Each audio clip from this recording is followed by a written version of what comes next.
Hello everyone, this is Leah Whitehorse, and in this recording I'm going to be exploring the astrology of June 2024. So this month we are going to have a big connection going on between Jupiter and Pluto. There's going to be a new moon in Gemini and an enormous amount of Gemini activity, generally speaking. We will also have a full moon in Capricorn, as well as Saturn, the ruler of Capricorn, stationing retrograde as well. And this is going to be the month when we once again turn the wheel of the year and go into a new season. So as we come into the month, we do have to bear in mind that Neptune is now anaretic in Pisces. This is a very critical degree. It's the last degree of the zodiac. I talked about this a lot in last month's reading. So I am noticing, particularly at the moment, I'm actually recording this quite early on the 7th of May, that there are a lot of talks going on, particularly in reference to peace talks. And certainly Neptune in Pisces is going to speak quite loudly of that. In fact, we could say it is like a critical call for peace and unity. These are the attributes that come through with Neptune in Pisces. Finding our spirituality, remembering that we are all connected to each other and that we are all connected to everything. So this is going to be a constant background trend. And we're going to be tapping into that quite a few times because of the planetary action that's going on in Gemini, which forms squares to Neptune. Generally, as you can see from this chart set for the 1st of June, we still have a lot of emphasis on Aries. Indeed, the moon is there on the 1st of June, as well as the North Node, Hygeia, Chiron, Mars, and also Eris. And then over there in Gemini, we've got Venus, the Sun, and Jupiter and Sedna newly ingressed into that sign. And of course, we still have Uranus, and at the beginning of the month, Mercury over there in Taurus. And it's very obvious looking at this chart how busy this quadrant of the circle of the horoscope is. This quadrant, this first quadrant, the first house, second house, third house in a personal chart, and here in the collective chart, it's associated with personal identity. Each quadrant, each quarter of the chart has a different emphasis. This first quadrant is all about personal identity. The second quadrant is about personal expression. The third quadrant is about social identity. The fourth quadrant is about social expression. We can talk about those another day, but just to sort of clarify that with all this planetary action going on in this first quadrant at the moment, there is a lot of focus for all of us on our personal identity. Who am I in the midst of all of this? What does it mean for me? What am I meant to do with all of this? So a lot of it is about asking questions, especially with all that Gemini, asking questions about who we are and who we want to be in this world. Now, as we come to the 3rd of June, this is a big day because we have a big aspect, Jupiter trine to Pluto. I think I did also mention this last month as well. So now we are here, and Jupiter has the action of magnification. It makes things bigger, and it shows us where developments are in progress, where we have opportunities for life to get bigger and better and to have greater understanding. And so through Gemini, we know that this is connected with communication, with the mind, schooling, how we learn, how we teach, and what we understand from all of this information that is coming through to us. And then Pluto has the action of intensification, and it also eliminates what isn't working. And it speaks of control and power. So in Aquarius, we know that there is a big transformation as far as society is concerned. Everything from how our cities work to how our politics works. This is all going to change. It's going to change what we see as human and what we think of as humanity as a whole. Pluto is also going to speak a lot about how free we feel. There's going to be conversations about power and technology, and whether we can use technology for the benefit of all of us, or whether it is going to kind of be another trap, because Aquarius is associated with freedom. So this is the power to be free, the power of the people to demand, to control their circumstance, to control our future. Pluto in Aquarius is speaking of all of these themes. And so we unite with Jupiter, and now we have something hugely transformative that is intensifying these developments as far as how we connect with one another. Maybe there will be some kind of big announcement around this time of how either the scientists or the people at the top see our lives going forwards. And there's going to be some kind of big discussion around this. And technology and social media, the media in general, may play an important part in all of this, because right now, social media and all the stuff online, the internet, this is how we connect and how we get ideas and how we get information. But we know that some of that information is not necessarily on the up and up. It's not correct. Or there are people who have certain agendas that want to manipulate how we receive that information. There's a little bit of Neptune anoretic in Pisces coming in here, because that can also speak of deflection as well. But generally speaking, the trine is a helpful aspect. It just means there is a flow. There is a flow of powerful information that is potentially broadening our horizons. It's helping us to see the big picture, and that we must have change. And we could also say too that Jupiter might make us more open to the idea of change. It's certainly mind expanding in Gemini. So yes, this idea that things are changing rapidly, especially with Gemini. Gemini tends to move quite fast. It's ruled by Mercury, who flits around all the upper world and the lower world and the middle world and anywhere else he can get to. So we have a lot of movement here, and this sense that things are happening quickly. Again, bearing in mind that there's still a heavy emphasis on Aries, particularly with Mars being in Aries. So big change, big transformation, understanding how transformation works, understanding how power works, and how we could share that power. I'm suddenly thinking of how Gemini is the twins, and how if you give twins some food, they will generally share it, or a toy, they will generally share it between them. And so yes, maybe we are talking about some kind of shared experience, shared resources. Pluto can also speak of our resources, our collective resources.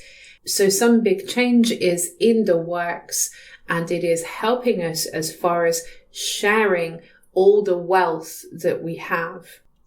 So a few hours after Jupiter perfects its trine with Pluto, Mercury is going to enter Gemini. This is also on the 3rd of June. As I was just saying, Mercury is the ruler of Gemini, so Mercury is now home and happy to be home. Wherever Mercury moves, it places our mental attention here. So again, we are super focused now on all of these Gemini themes: communication, how we talk with one another, how we learn. It's also related to things like our sort of local communities as well. So being more more neighborly, being more aware of who the people are within your community, finding communities that you feel more connected to. So this can also be part of Mercury going into Gemini. And generally speaking, we're wanting to know more. We are wanting to find out, get the facts. It's really good for reading, studying, anything along those lines. We just need to avoid the more sort of shadow expression of Mercury in Gemini, which can get quite gossipy or kind of skating over the surface when you're reading material, not really taking it in, skim reading. That's the phrase I'm looking for, because you're just wanting to sort of quickly get the facts. And sometimes that can be helpful, but if we're not going deep into the material, then we're not necessarily going to understand it. So Mercury going into Gemini speeds things up and positively gets us talking to one another. So it's a really nice time to arrange meetings or, connections with friends, this kind of thing. Now on the 4th of June, we're going to have the Sun again in Gemini forming a conjunction to Venus. Now, this is an important moment because this is the superior conjunction. Venus is now as far away from Earth as she can get. It kind of coincides with her being at the apogee in her orbit. So she's far away from Earth on the other side of the Sun. They form this conjunction. And that means that Venus is now changing from being a morning star to an evening star. So because she is going to be so close to the Sun for a while, she's actually going to disappear from view. We're not going to see her again in the skies, physically in the skies, until sort of more the end of July. And then she will start to emerge from the Sun's rays. And for the rest of this year, Venus will be this glorious evening star, the first star that comes out in the evening just as the Sun is setting. Sometimes she is called Hesperus in this guise as the evening star. So when the Sun joins any planet, we have a moment of cazimi where Venus in this case is sitting on the throne of the Sun, receiving direct information from source. And so Venus is now illuminated. In other words, all of our issues that are connected with love and relationships and the heart, this is now fully in view. And so it's a really excellent time to be thinking about, talking about, sort of tapping into Gemini here, our relationships, what we want from our relationships, what we need from our relationships. But we also need to be just mindful that sometimes the ego, the Sun, can get in the way of our relationships. And so if one person is having a lot more attention than the other, then that can be problematic. So it's just something to be aware of. Now, the other important point to make for this Venus conjunction to the Sun is that this marks the Venus star point. So this is drawing upon the work of Ariel Guttman, and I'll put a link below. The Astrology podcast did a really interesting interview with her, and it's really long and in-depth. So if you want to know more about the Venus star point, then have a look at that video. So basically what it means is that each time Venus joins the Sun, if you plot this out on the astrology chart, you can see that it creates a pentagram. And a pentagram, as far as I'm concerned, is a sacred symbol. To me, it represents fire, earth, air, water, and spirit. So the 5 elements rather than just the 4 elements. And we go through cycles with these star points. So for a long period of time, we have been having these star points taking place in Aries, Capricorn, Scorpio, Leo, and Gemini. So now we're once again at the Gemini point. And then if we go to the 23rd of March 2025, when Venus is retrograde, the Sun and Venus will once again meet in Aries. And then slowly over time, the signs will change. We're actually in a process at the moment of one of the star points. The star point that was in Scorpio is now starting to move into Libra. That's a conversation for another day, but I'm just trying to give you some sense here of how important this cycle is.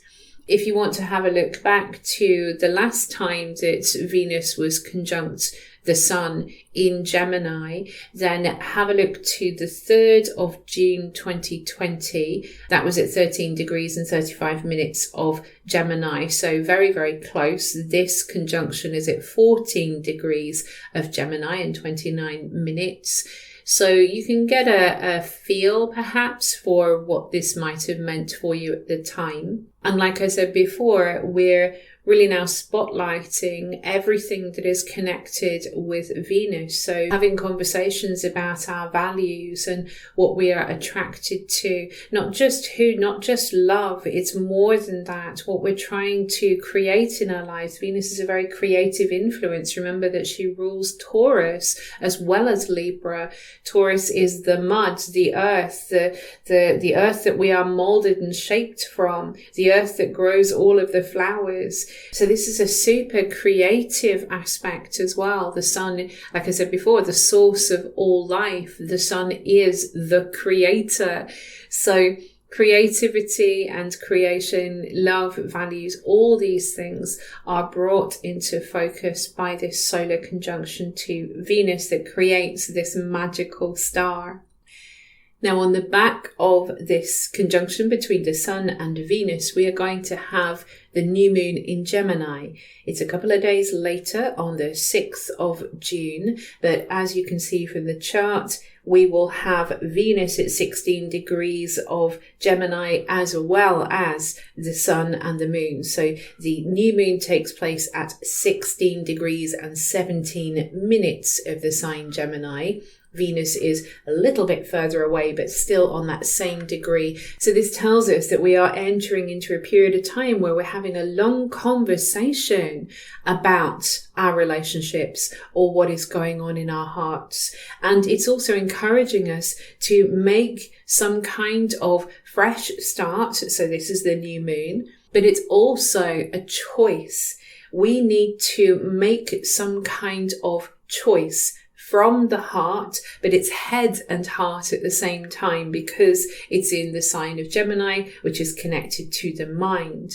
And this is going to be a long-term choice because there's also going to be a connection to Saturn with this new moon as well. So I'm going to be going much deeper into this lunation in my reading that I do for my patrons and Substack members. But just for the context here, we know that this is a super important lunation because it is bringing in this conjunction to Venus.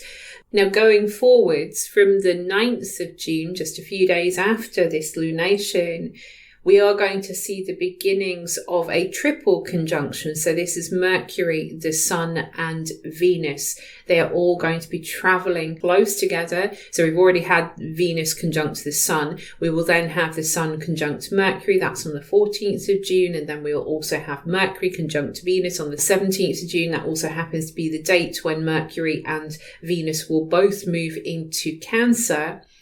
So between the 9th of June and the 17th of June, I think we just need to be very conscious that we have this triple conjunction in play. So again, the conversations we are having about our relationships, about our money, our values, what really matters, getting the information because we need to make some important choices. But the challenge that we're going to be working with this triple conjunction is that they are all going to be squaring Neptune at the same time. So this brings in stories about getting distracted, being too idealistic, not telling the truth, lying to others, lying to ourselves, self-deception. There is a lot of distraction and distortion that happens with Neptune. And if we are too idealistic, then that can sort of tear us away from making good choices for ourselves. Now, also on the 9th of June, Mars is going to change signs, leaving his home sign of Aries and moving into the sign Taurus. And this means that Mars is now in a more uncomfortable position. Mars is the old ruler of Scorpio and still the co-ruler of Scorpio, the opposite sign to Taurus.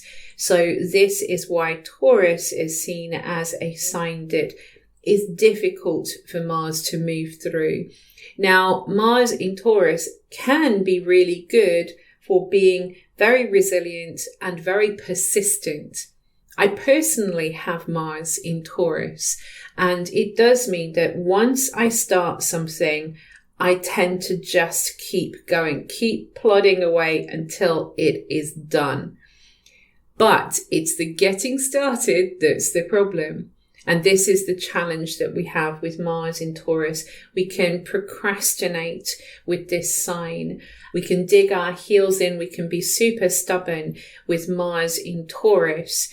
And also sometimes it can be harder to express anger or harder to assert ourselves.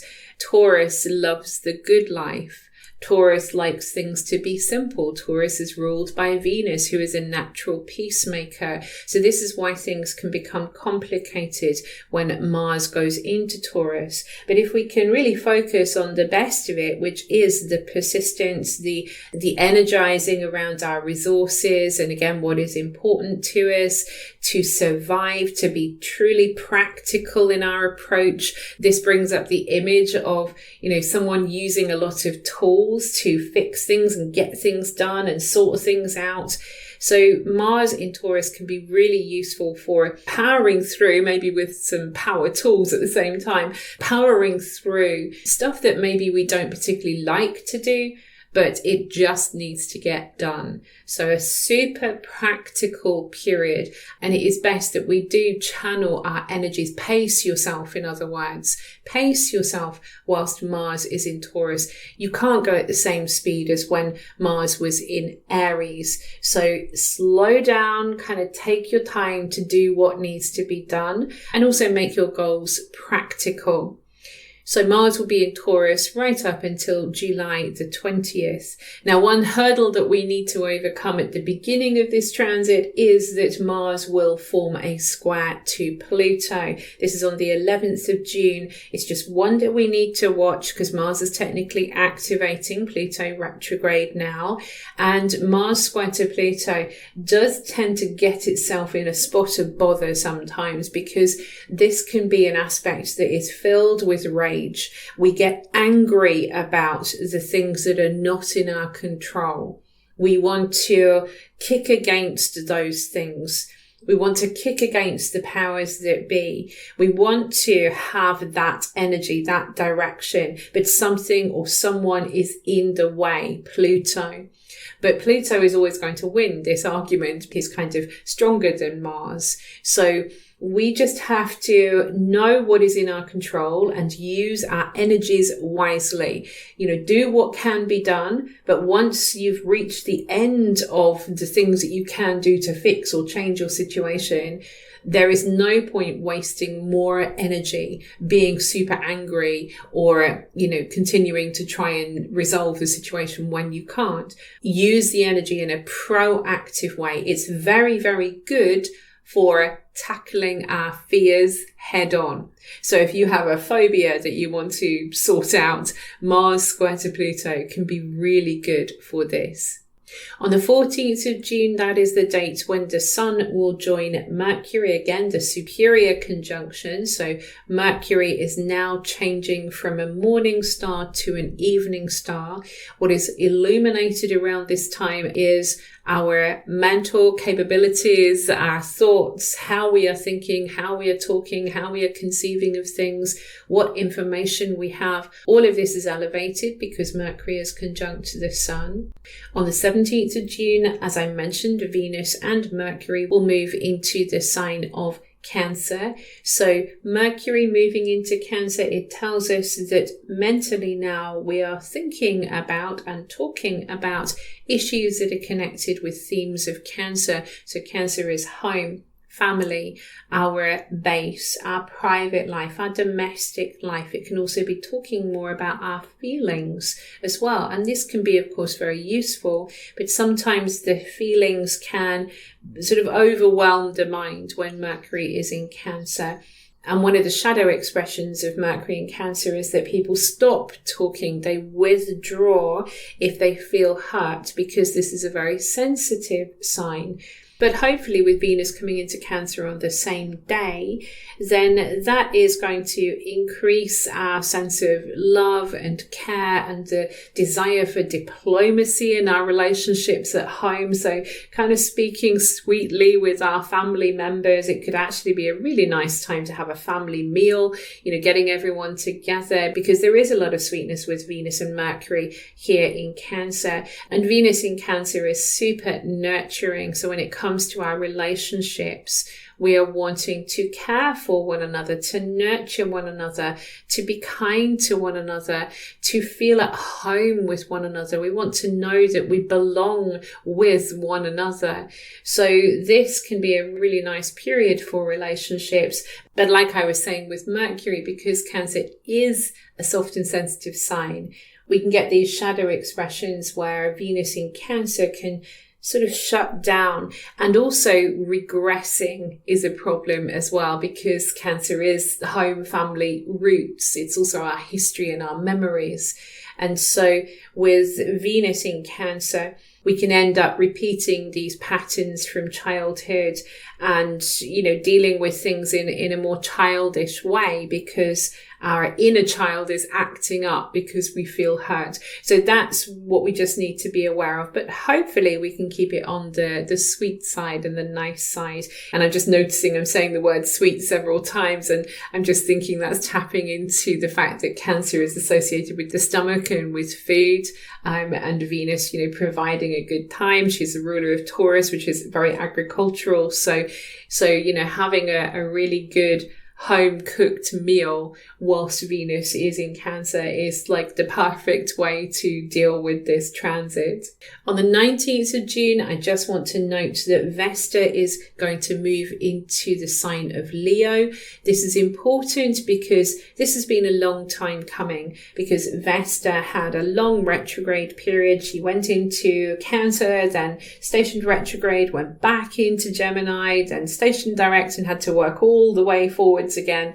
So now finally Vesta is in Leo, and this is a really nice creative influence. Vesta is about focus and devotion, so she is strongly focused on this Leo energy, the need to create. This is what Leo does. Remember, it's ruled by the sun. So we have a desire to create, whether we literally create children or we create projects, we create pieces of art, we create a play. This is all about being seen and being heard. So when Vesta goes into Leo, she brings this sense that this is now sacred. To create is sacred.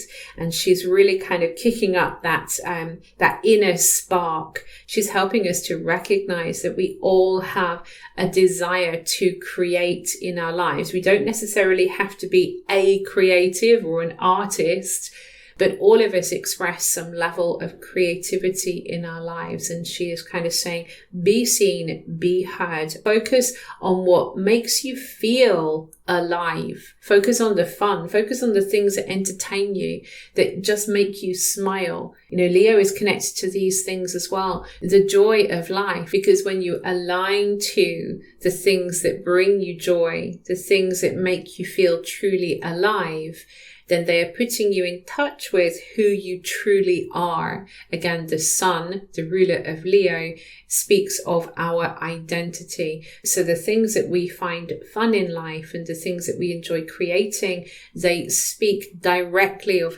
who we are as a person. And this process of discovery is now being made sacred by Vesta moving into this sign. On the 20th of June, the sun will enter Cancer. So the wheel of the year turns once again. And in the northern hemisphere, this is summer solstice, the beginning of summer. And in the southern hemisphere, this is winter solstice and the beginning of winter. So either way we look at it, the sun in Cancer is asking us now to go deep within. Again, Cancer themes are in play, so home, family, nurturing, your sense of belonging, your sense of rootedness. All that you have experienced in the past has made you who you are today. So Cancer season is a very reflective period, and Cancer is a water sign, so we have a lot of emotional content sometimes to process during this time as well.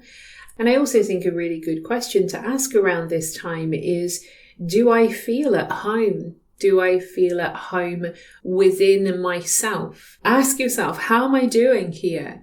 Am I feeling okay? Am I feeling safe? What do I need to do to increase that level of safety and security? This can really help as we go through Cancer season. Now, not too long after the sun ingresses into Cancer, we come to the full moon in Capricorn. Now, for us in the UK, it's actually on the 22nd of June, but for some of you, depending on your time zone, it might be the 21st of June. So 21st, 22nd, we have a full moon in Capricorn. And this will be at 1 degree and 7 minutes of the sign Capricorn. So at the full moon in Capricorn, it raises issues that are connected with Capricorn themes. And as it is a full moon, it tends to suggest that there is some kind of culmination, or maybe a crisis, or maybe just a decision. Something is being completed. So Capricorn themes are associated with what we're achieving out there in the world. It's often connected to our responsibilities as a parent, for example, or our responsibilities in the workplace. We can talk about our job or our profession or our business with the sign Capricorn. It's a sign that is about our contribution to the world out there. And it immediately sets up tension because the moon is opposite to the sun between our work life and our home life, or who we are out there in the world compared to who we are behind closed doors. And so this is often a time where we do have to just reset that work-life balance. And I'm also noting that the moon and sun are going to be in a square to Neptune. It's a dissociated square because Neptune is in Pisces, but still the tension is there, once again revolving around critical issues connected to our dreams, what we find meaningful, and our sense of connection, not just to each other, but to everything, to our soul, to our spiritual path. So there's a lot of spiritual influence that comes into this lunation. The final aspect of the month will be Capricorn's ruler Saturn stationing retrograde on the 29th of June. So Saturn will be at 19 degrees and 25 minutes of the sign Pisces. It will be retrograde until the 15th of November 2024. And it will go back to 12 degrees and 41 minutes of the sign Pisces. So if you have anything between basically around 10, 11 Pisces through to 2021 Pisces, then this retrograde is likely to make more of an impact upon you. But for all of us, wherever Saturn is moving in the chart, it's going to bring this area of life into focus, and it's going to take this Saturnian energy inwards. During the Saturn retrograde period, we have to go within to work on these limiting behaviors. Saturn always speaks of our limitations. It can also speak of our fears as well. So the limitations that we put upon ourselves, It can also look at why we feel resistance. Why are we resisting taking on responsibilities? Where are we not being accountable? Where are we not acting with integrity? Where are we afraid to step into our authority? These are the kinds of things that Saturn will ask us to work on, so that once he goes into forward motion again, we will start to feel as though we can build upon this now. We're trying to build a dream with Saturn in Pisces. We're trying to manifest our vision, all the hopes and prayers and wishes that we have in Pisces. We want to realize some, if not all of these. But to do that, we have to chase away the inner saboteur. We have to get rid of or confront that part of us that keeps undermining us, that is telling us that we can't. And maybe as well, we need to set better boundaries so that we're not losing energy, particularly psychic energy. We need to set good boundaries so that we're not just picking up everything that's going on in the ether. So all of this kind of work is what happens when Saturn stations retrograde. I am going to do a video all about the Saturn retrograde cycle. So I will put that up before this retrograde comes into play, so you have a much better idea of how this entire cycle works. So this brings me to the end of this reading for June 2024. I hope you found it helpful. If you did, please do click a like, subscribe, maybe leave a comment. Let us know how you're doing with the current transits. And if you would like to hear more from me, I have put all my links below for my website, my Substack, Patreon, and all my social media. I will see you again soon. And in the meantime, I wish you many blessings on your path.